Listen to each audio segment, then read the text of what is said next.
Mengenai karakteristik biji 959, pertama kita lihat dari bentuk perakaranya. Akar nafasnya cukup menjulur seperti yang terlihat pada gambar. Ini akan memberikan keuntungan kekokohan tanaman akan sangat baik. Kemudian kedua, kalau kita lihat dari sisi bentuk daunnya cukup tegak sehingga ini menguntungkan buat petani pada saat menginginkan jarak tanam yang rapat untuk meningkatkan populasi tanaman per hektar.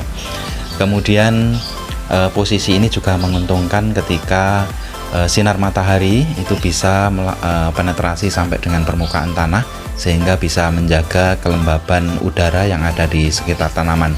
Tentu ini akan menguntungkan buat tanaman untuk menjaga ketahanan terhadap penyakit busuk batang maupun busuk pelepah daun.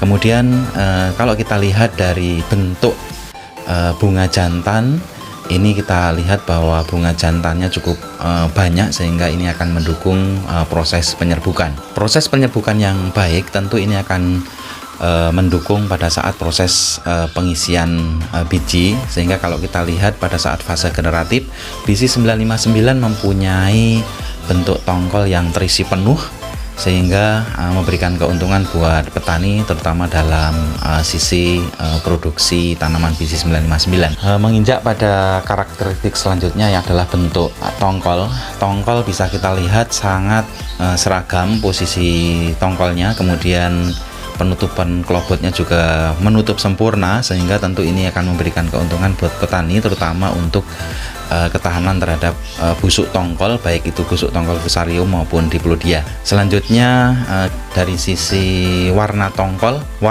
sangat menarik karena berwarna orange kekuningan.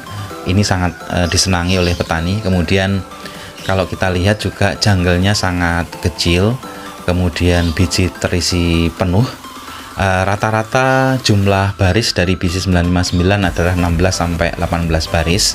Kemudian pengisian bijinya kurang lebih 40 sampai 45 biji per baris.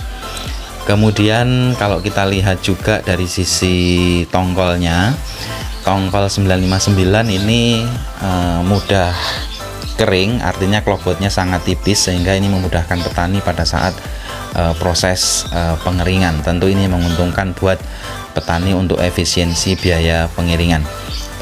Kemudian kalau dilihat dari sisi rendemen, karena tongkolnya kecil dan biji